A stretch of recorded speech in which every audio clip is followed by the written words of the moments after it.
Welcome to Let's Get Into It. I'm Ben, and today we are diving into one of my favorite topics, what happens when jokes meet judges. Can you get sued for parody? Why courts seem to love protecting some comedy but not others? Well, with me today are three brilliant people here who've spent years thinking about these questions. First, from Philadelphia in the United States, we've got Laura Little. Hi, Laura. Hello.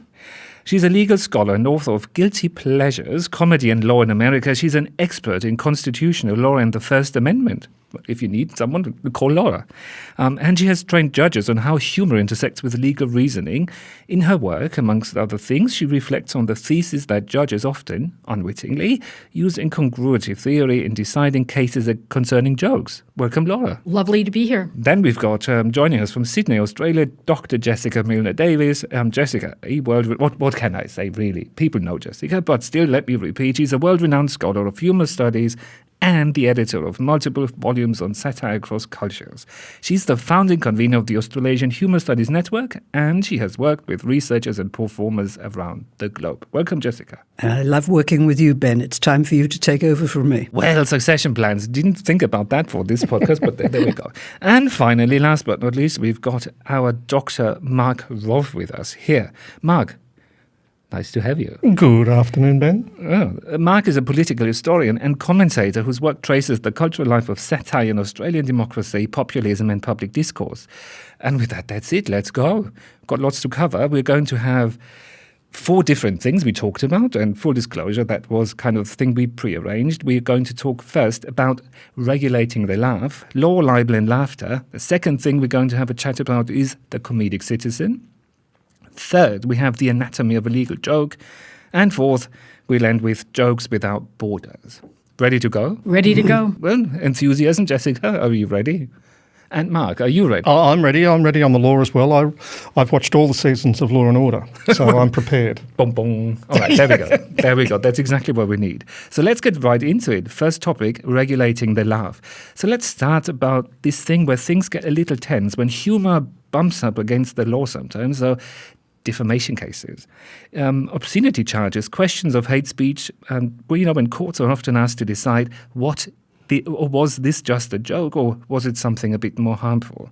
Laura, we take this to you, and how do courts decide when the joke goes too far? What can you tell us about it? I think one of the things that you start with is the notion that the law really is first and foremost a way to sort of provide a remedy for hurt when people have actually been damaged.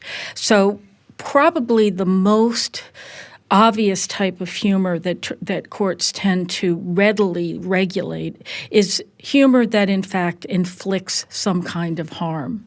So that would be things like a barrage of sexual jokes that makes your job different than other people that are in your same position. That would also be an example, would be defamation as well. So I think that's the most overriding theme, and probably when you think about it, it's fairly obvious. But one of the things that also struck me, and when I was looking at various types of law, is that courts tend to find their way to different types of incongruities. Right. And the greater the incongruity, the more likely the courts are going to protect the humor. So can you talk to us maybe just before we move on there? Tell us a bit more about what you mean by incongruity and the courts and judges, because, it's a big field. So can you give us examples of that? It would be when the speaker or the jokester makes a statement and that puts things together, juxtaposes two parts of life that you wouldn't expect to see together. Right. And that surprise is something that is often associated with identifying something that's capable of being funny. So when courts are looking at different examples of putative jokes, they may look for that incongruity, even though they're not necessarily talking about it. And under those circumstances, the courts may more likely protect it.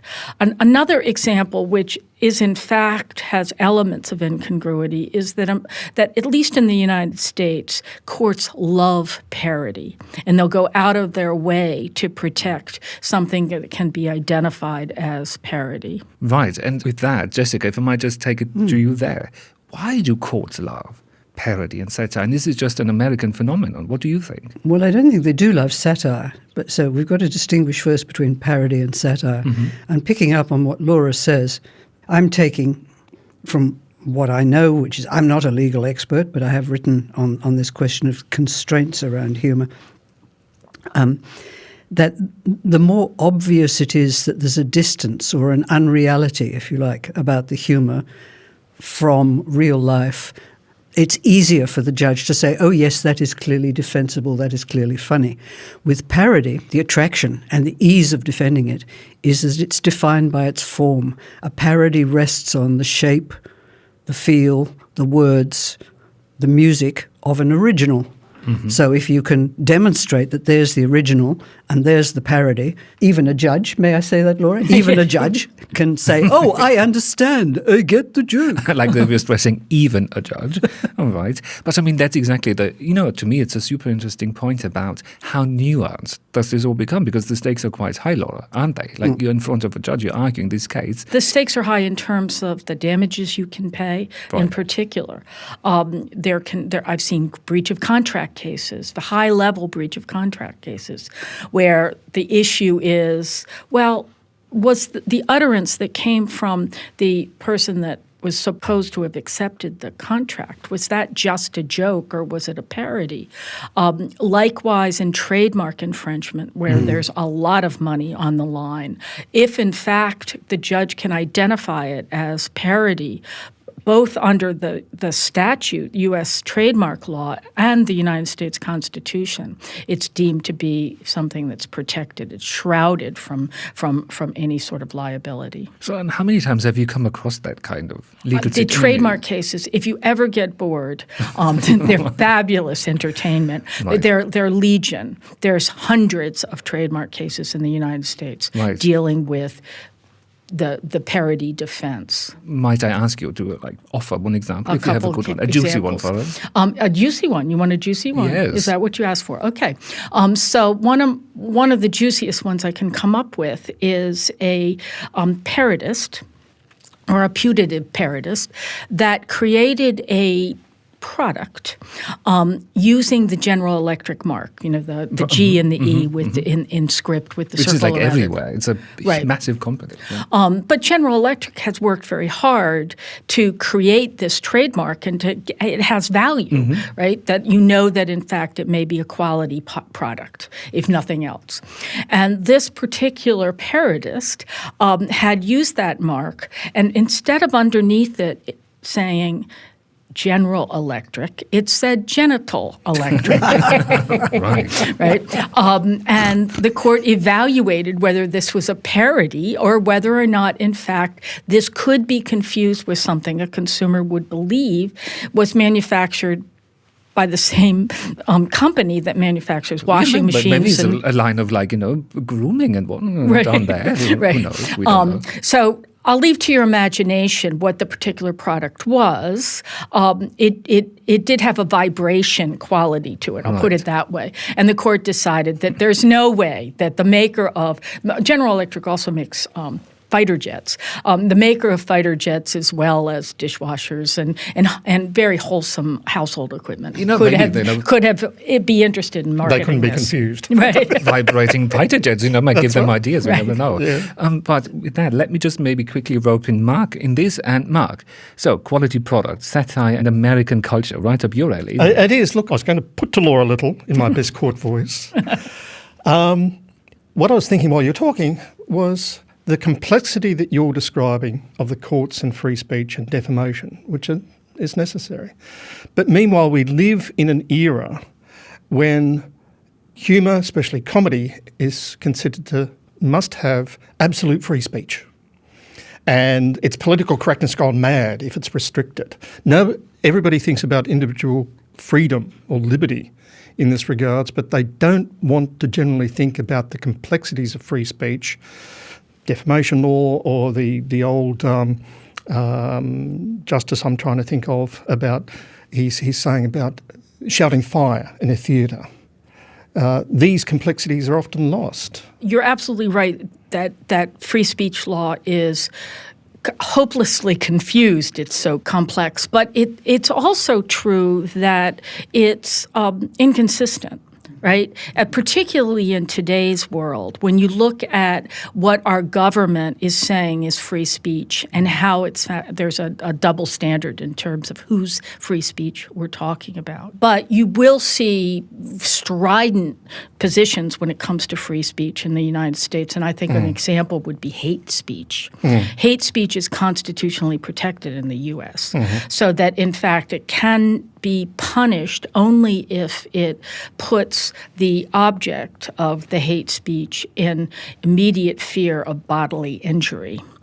So that's a very extreme example of how, when in fact you can regulate it, but at the same time there's this double standard in how it's applied. Double standard according to whether or not it happens to be a statement that's made by someone that's in power versus someone that's criticizing someone that's in power. That would be an example. Another thing that's very interesting in the United States is when you said political correctness, it triggered this idea, is a lot of self-regulation of speech, right? That is, when we talk about freedom of communication, the First Amendment to the United States Constitution, you're talking about the government censoring speech. But because of the morals and ethics of society today, what you have is a movement that people are censoring themselves. And it's particularly true on college campuses, right? That is, there's student groups that won't actually invite edgy comedians to campus because they may say something derogatory about a particular group of people. Just to pull it back a bit to the idea of, the regulation aspect there. So free speech on the one hand, parody, satire, but then, Laura, what you talked about with the General Electrics, for the down below areas there, the harm. And if we can just stay with that for a moment, what are we actually regulating there? Prudishness. And I was also going to ask Jessica, so when it comes to regulating the laugh, regulating the humorous side of it, we've got the free speech, but when we got the hardcore trademark thing over there, so like an industrial product that you're regulating, so where do we see the connections between all this regulation stuff? Well, I think Laura has outlined the legal side and just introduced the question of self-censorship, selected what one chooses to do oneself. I think there's another dimension, and it is cultural constraints. And so respect would be one, and respect for authority or respect for others is very different from one culture to another. So Australia, I think, has a tradition of saying joking at the expense of those in power should be privileged. It may well be that in the States, people are more willing to acknowledge that leaders, particularly leaders in power, can get away with saying derogatory things, joking or otherwise, about others, than having their own power challenged. But in a culture like Japan, or China, but particularly Japan, it's such a strong cultural constraint that you just wouldn't do it. There is a time and a place in Japan for laughter. I've worked with my Japanese colleagues on these questions. I'm not a Japanese scholar myself, but learning from them, there are times and places where it is appropriate, and then, in terms of prudery, anything will go, and even giggling at your boss is permitted, but giggling, not deep satire. Right. But so, if we can draw it back to this idea of, what's appropriate, how dare you not do this or the other thing. And then, Laura, just this thing stuck with me. What's the stakes? So when you argue the product versus, the culture as a product, can you see parallels there? Like, where do you see this going in terms of, them being sued for, just parody? Trademark infringement? Yeah. Well, that's a whole other element because that's the financial element. The notion is that General Electric would have put a lot of resources into creating the integrity of the mark to represent a quality product, so that where someone's using that mark and one could be confused that this was a General Electric product, they are in fact injuring General Electric. Right. Not only are they diluting their reputation potentially, but they are taking sales that otherwise General Electric should have. So do you think that, would it be too far stretched to say, when Mark was saying a parody, or Jessica, do we think in terms of harm to other people, individuals in society the same way? Do we regulate that? Or, when it comes to Mark's favourite topic, Trump, and the pitch of that parody there, libel, defamation, so is it the same kind of idea? Do no harm, or does humour do harm? Do we regulate that harm? Mark, what do you think? Well, I'd answer that by asking Nora again about from my point of view, the political impacts of these sorts of cases differing. So I assume in America there are lesser controversies over these trademark cases involving humour and harm than in the more amorphous cases about political correctness. So in that respect, it's an indirect way of answering harm, that it's not completely concluded within the court, that sometimes the political ramifications can overcome some of the court decisions? I'm not totally sure I'm following, except to point out, let me know if this answers your question, that it's true that the trademark cases tend to focus on financial harm, right? Stealing somebody's property, it's intellectual property. So you're not having political sides come in about this. There is a tradition, as Jessica referred to, that in fact political criticism is something to be encouraged in a democracy, and the only way that you can have a free flow of debate and an exchange of ideas is to tolerate even false speech if in fact you can put the label political on it. So to that extent, political speech is insulated. But what you have on the other side is that the entities that are making the tough decisions as to whether or not there should be legal liability, something should be suppressed, are individuals that happen to be part of the big machine, right? Yeah. The governmental machine that's potentially personally affected by whatever the speech is. So that could cut back on the protection as well. So a great deal more to and fro amongst the lawyers of either side when it comes to that than the more, let's say, clear-cut financial trademark cases, I'd imagine. Right. They're not touching a political nerve. Yeah. So a lot of times in U.S. newspapers, for example, when a federal judge makes a decision, whether it be something that has to do with something that's clearly political or something that has to do with a social controversy, that judge will be identified as an Obama-appointed judge, a Trump-appointed judge. And they're supposed to be independent. They get their job for life. They're supposed to be protected from the winds of political change. But there's that assumption that's being conveyed there that, in fact, they are there to protect a certain political point of view. And maybe that brings us, to the next topic organically. And my first question there was for actually Mark and Jessica, if I may. Speech and the comedy aspects of it. So let's think a bit more about this idea of the comedic citizen there, and let's go into this idea of satire is not just entertainment, but what if it's political speech? And, we just talked about the harm and the idea of who's regulating what and why and when and where. But so Mark, you've argued in your work, and maybe Jessica, I can also have you chime in there, that satire can both reflect and resist political authority. So especially in these times that we're living in now. So what role do you think comedy plays then in shaping how citizens engage with politics? We've heard about harm, we've heard about being sued maybe for doing that kind of, satire parodic thing. What do you think? I think this is where it's called entertainment, understandably.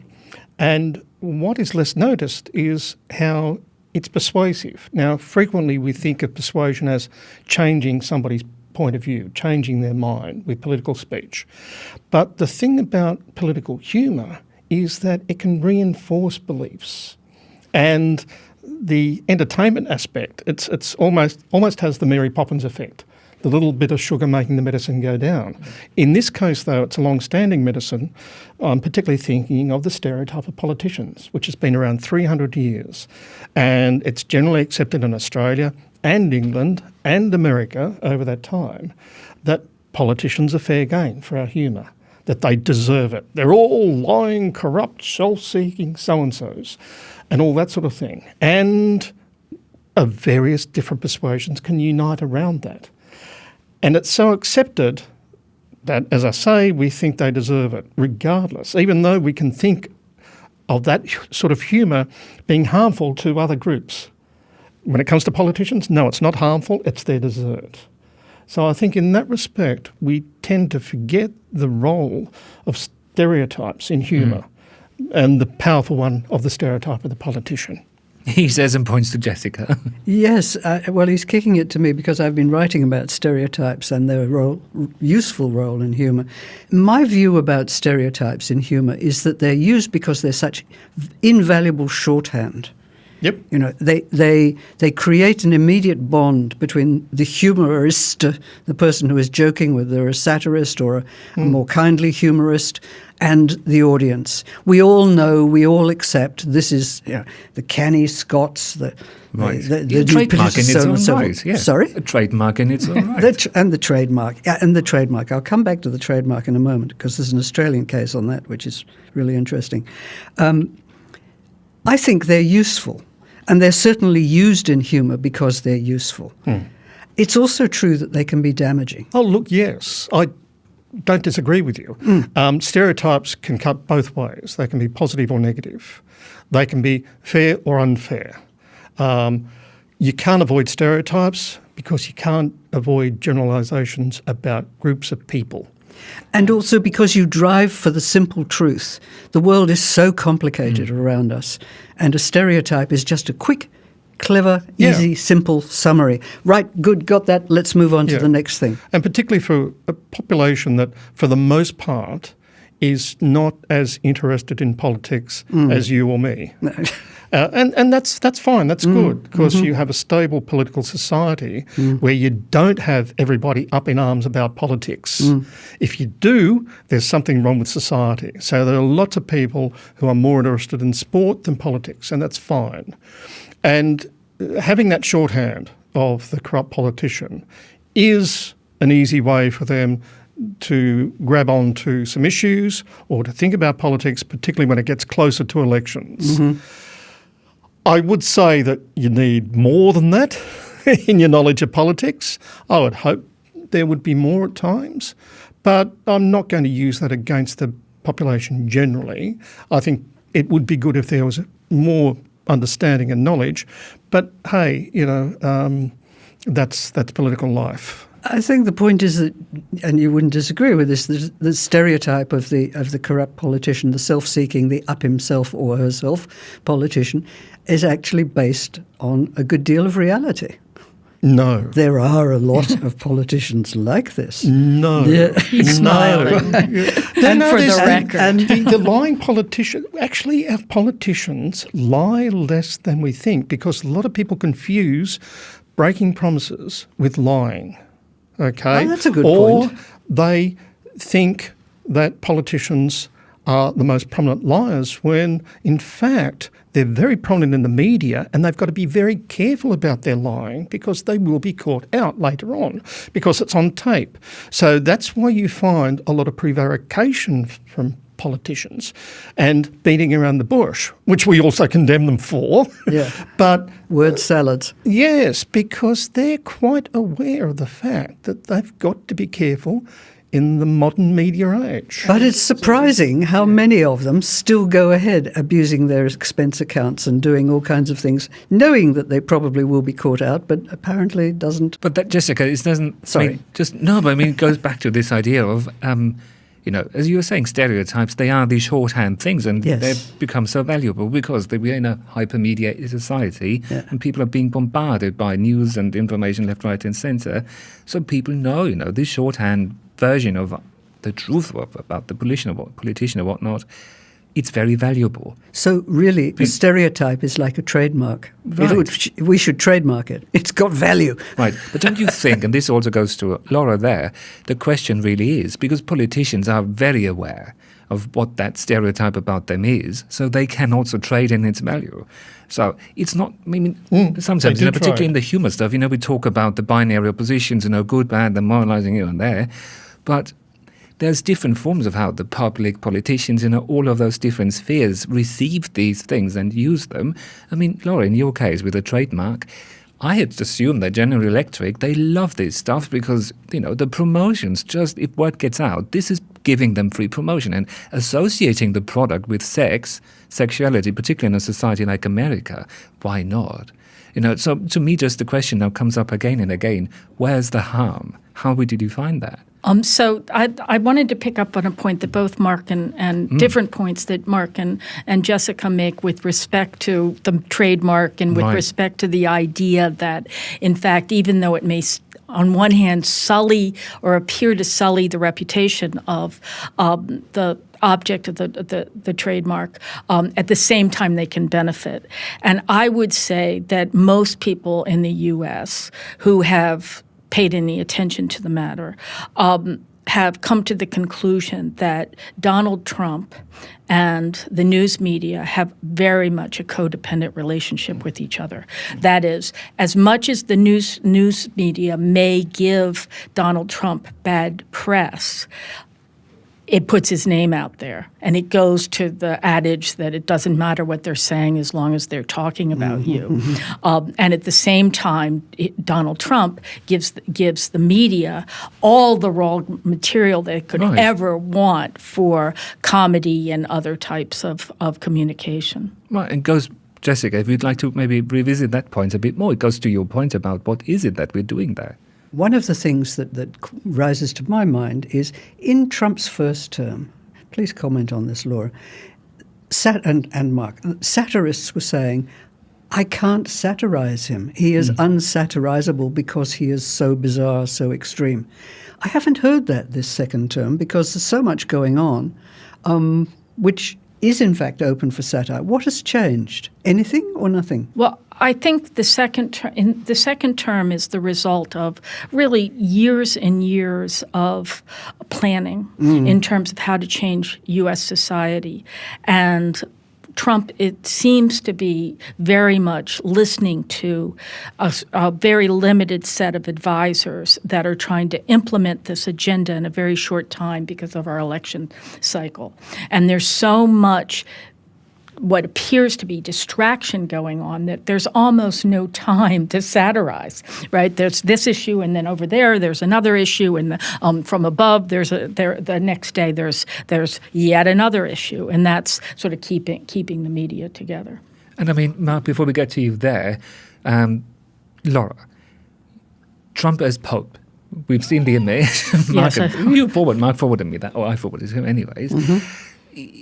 Did he break satire? I know one of our colleagues, maybe I think Richard Scully, wrote about that for the conversation. Has he broken satire? That was from his first admin times there. Has he become too aware of the value in his own stereotyping?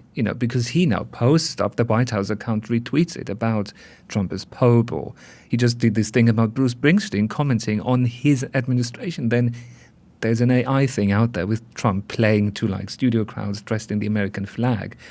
Mark, playing guitar, playing drums. What do we think? Is that playing the piano? Is that still satire, or has he broken it? What's that all about? Well, I think it was from his team, his Instagram team, and I think it's just their way of countering with a sort of humorous response, sending up Trump within certain parameters, of course. It always has to be within certain parameters with Trump. But at the same time, providing a response to critics, because you've got the 24/7 meme machine going by his team and by others, Lib Memes and the Dali team as well. There are limits, though.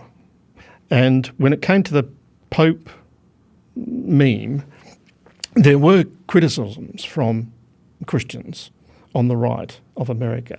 So he reached his limits there. And he's very aware of the adherence of Catholic and Protestant evangelicals, so to speak. Right. So he's very aware of how far he can go with them and with providing them what they want. I mean, that brings me back to this other question. Laura, back to you there.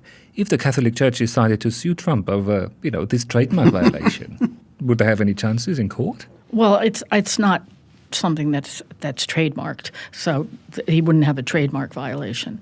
In terms of whether or not there's some sort of tort, whether it be defamation, intentional infliction of emotional distress.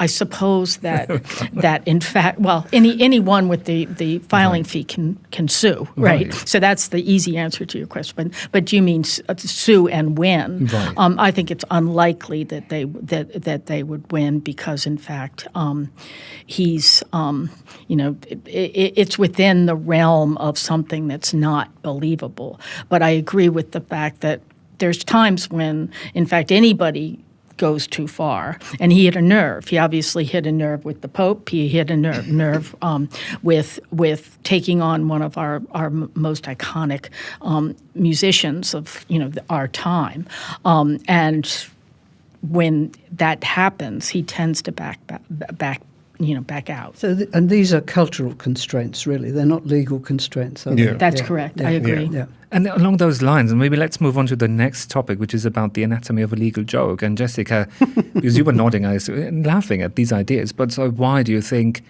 are we then discussing, the law and the legality of these things alongside humour? Can you shed a bit of light on that in terms of the anatomy of a joke there?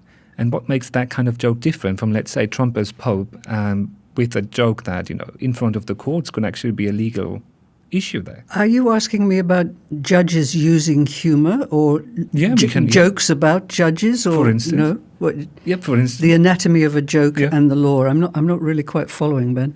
I mean, in terms of the idea of, there's an element of incongruity, as we talked about. There's an element of surprise. Right. The structure of it. Yeah. Because we're kind of, I think, skirting this, or kind of going around this idea of, we have all these notions of harm, of all these same building blocks, these ingredients, but when does it cross the line, become a lawsuit, or when is it just, as you'd say, a cultural negotiation of what's funny and what's parody and satire? I think the law has grown sort of organically over the years. It's never really sat down and said, what should someone write as the law about humour? So it's reacted to individual cases in which harm has been demonstrated. Wouldn't you agree, Laura? Yes, I do agree. But the other thing that I think we've all observed is that often when the courts are trying to evaluate something as to whether or not, in fact, it should invite regulation, invite liability, criminal punishment, or whatever, the courts do tend to prefer certain types of humor. Yes. And to the extent that your question goes to, is there legal reasoning as to whether or not there's liability somehow connected to what makes things funny? I think that's true. I don't necessarily think that judges in many cases or most cases are using any type of philosophical, rhetorical, or literary theory for evaluating what's funny and what's not. It may be that it's just intuitively the same process of trying to react to a particular statement. To what extent do they, let's say, sneak some of these cultural factors in by talking about community values and keeping abreast of them? I think that's true, yes. Yeah, and one perfect example from Australia would be our very conservative Attorney General, Philip Ruddock, who set out to legislate and therefore to bring in before the courts a legal protection for the use of satire in Australia, which does not exist in America. And this was in reaction to the famous cricket tour. The cricket matches, Laura, between Australia and particularly England, our mother country, as it were, are very, very serious affairs. And they compete for what's known as the Ashes. Well, the Ashes were under competition in a match that was played in Brisbane back in, this would be 2011, I should think. Maybe wrong on the date, and we might have to correct that somehow. Never mind. Fix it. We'll just check it later. And the British cricket team is accompanied by an army of supporters who call themselves the Barmy Army, and they love to sing parodic and satiric songs ridiculing the individuals who are the players on the other team. So they were rocked up in Australia, primed with their songbooks and their beer, and they were ready to demoralise the Australian team. The Australians were not stupid, particularly not in Queensland, so they prepared a countervailing songbook. Unfortunately, their lyrics were set to, the words were set to music from various pop songs, which was copyrighted by the great music company EMI, who promptly sued. And all the songbooks had to be trashed. Our Federal Attorney General, our chief law officer in Australia, who normally had proved himself to be extremely conservative, decided for cultural reasons that this was not, and perhaps for free speech defence reasons, that this was not acceptable. So he produced a law and rushed it through Parliament, and we had our songbook. There we go. And I mean, again, Laura, just because this gets us into the last topic, and kind of we're closing out this discussion along the lines of, what exactly is the border between funny, not funny, parody, satire, lawful, unlawful, and, particularly when it goes across the borders of countries, cultures and communities there, jokes without borders. So I think you've lectured extensively in places like China or Italy, and you've been collaborating, working with colleagues, and maybe you can also talk a bit about that work if you'd like. But how do different cultures, that I guess is my question here, respond to comedy? And particularly when it again goes into that bleeds into our perception of what's lawful and unlawful harms or whatnot. What would you like to say there?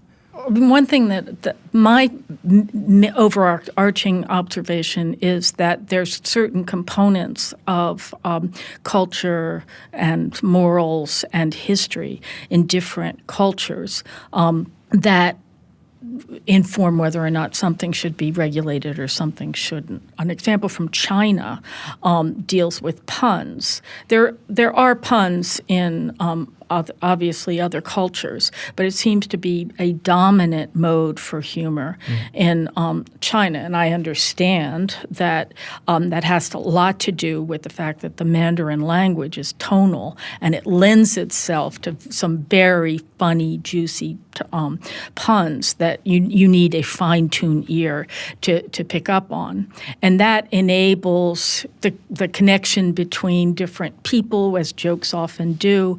It enables sort of criticism of the government. It's a mode for avoiding regulation, internet regulation and internet censorship, for example.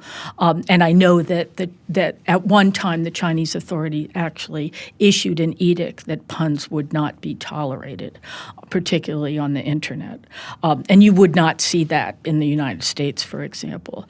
In terms of humor in Italy, one of the things that I noted was that hate speech can be, by hate speech I mean humor that's tolerated at ridiculing a particular individual, a non-politician, or that's focused on a particular demographic group.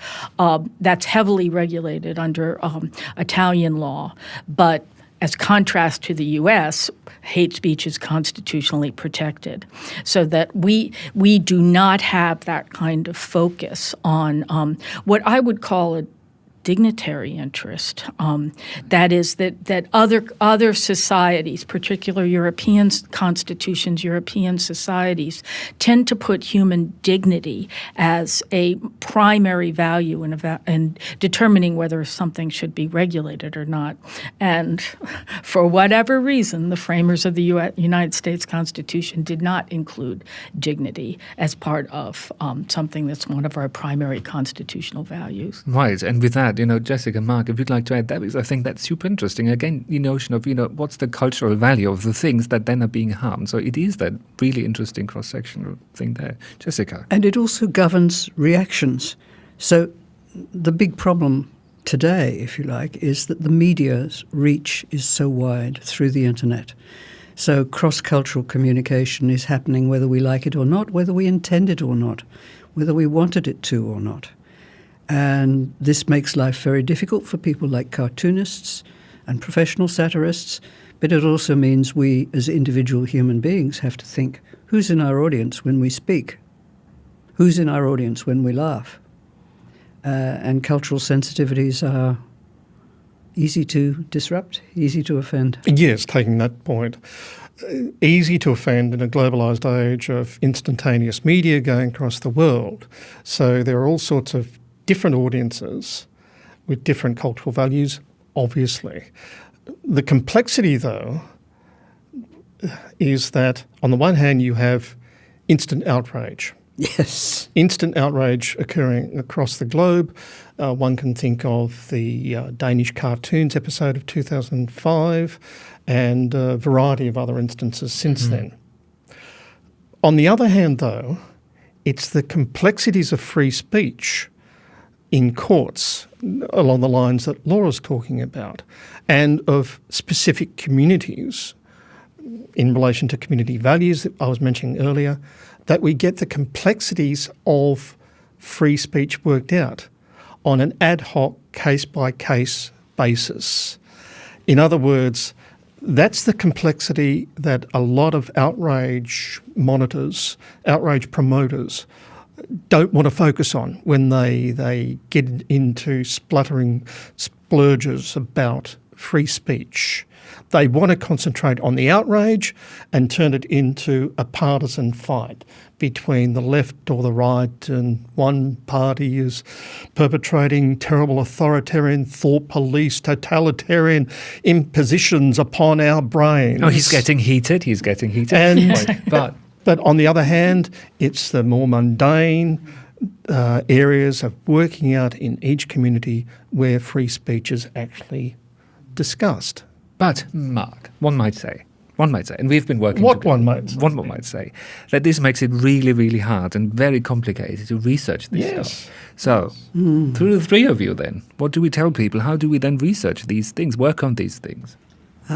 Well, my advice would be step outside your own culture, step outside your own political persuasion, because in parenthesis there, let me just revert to Mark's point, which is that political satire is enjoyed by those who are already convinced of the political satirist's point of view.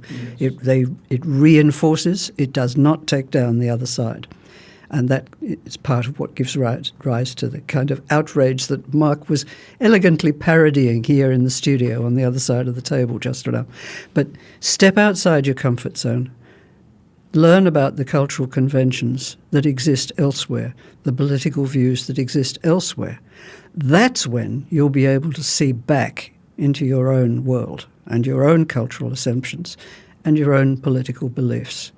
That's the challenge, I think, for any scholar of humour. And to add to that is not to resort so easily to some of those slogans that I was mentioning earlier, which people instantly respond with. And step back from that, step back from the idea that it's a simplistic left versus right thing, and also look at a bit of history as well. Always a good idea. Yes. And look at a different discipline. It's been a real privilege to share this conversation today with a political scientist and a professor of law, professor of politics and professor of law. When I started my work, it was as a student in the history and theory of drama. And my professor said to me, Jessica, don't study tragedy. Pay attention to comedy. It's amusing, it's difficult, it's challenging, and you'll never be bored. And how right he was. And it's my privilege to have worked here today with the two of you. Thank you. Thank you. Right, but before we wrap up, so just one last question for all of you there, and it just kind of goes to show that you can enjoy this stuff. You know, it's not so complex that we have to rip our hair out and just run away crying about it. So what's the one thing, joke or a case or a specific study topic that you've come across where you think, oh, that made me kind of rethink the relationship between humour, comedy, satire, parody, law, for instance, history, politics? Maybe one thing you can share? As we all know, way out. I have a hard time picking one because there's so many wonderful examples. But you come back and talk more about. Right. One that particularly comes into my mind, which many people I think have heard about. It was a case in the United States dealing with a primatologist, somebody that was studying primates, who was out in the field with a group of macaque monkeys. who were in a circle around the primatologist, and the primatologist had a camera and had a notebook, and put down the camera in order to take some notes about how the monkeys were interacting with each other. And unbeknownst to him, one of the monkeys picked up the camera and took a series of very charming selfies. And he didn't actually discover this till he got back to the base camp. And because they were very charming and he was sharing his research, he uploaded the photographs online. As litigious Americans are, a group known as PETA, People for the Ethical Treatment of Animals, they challenged the uploading of the photographs as a violation of the monkey, who now know his name is Naruto, as a violation of Naruto's copyrights. Right. And it went to court. Well, fair, Naruto might be entitled to a cut. So Right. Should get a cut of it. It went to court, and the court rejected it. But I see two sort of morals from this. One is I think it's a great set of facts. And that sort of goes to my personal inclination towards humor is that the best stuff is not like formal jokes, but rather just life unfolding in this really hysterical way. It's very situational, and to me, this is funny thing that happened that we all kind of get a kick out of. The other thing that's interesting about it is that generally lawyers should not tell jokes, right, as part of the litigation process, right, or part of the negotiation process unless it lowers the temperature among the parties. But in dealing with courts, lawyers should not tell jokes. Well, the person that was representing the primatologist did begin their brief with a joke. Would you like to hear it? Go for it. A monkey, a primatologist, and an animal rights organization came into federal court. What sounds like the setup of a joke is really happening. Monkey see, monkey sue is not good law. It's amazing. And it worked. The reason it worked is they won the motion, and the opinion in support of the order granting the motion started with that joke. I hate to toss it over to Jessica and now to say, can you trump that? No, I've no desire to trump that at It's all. very, very, very difficult. But the one case that intrigues me, and it's a case of failed humour, I guess. There's a T-shirt company or a cotton underwear and T-shirt company called Cotton On. Everybody know? No? Big franchise, yeah. French, is it? Yeah. Franchise. Oh, franchise, sorry. Yes. Might be French, who knows? Might be, who knows? Coton. Some years back, they were doing a series of comic babies T-shirts, sort of my mama loves me kind of thing, and I'm a boobs man was another one. But there were a couple which were very popular. They sold out, but they caused a lot of social media outrage. One was, I'm living proof that my mum is easy. Not a good idea. And the other one, which was even worse received, was, they shake me. Right.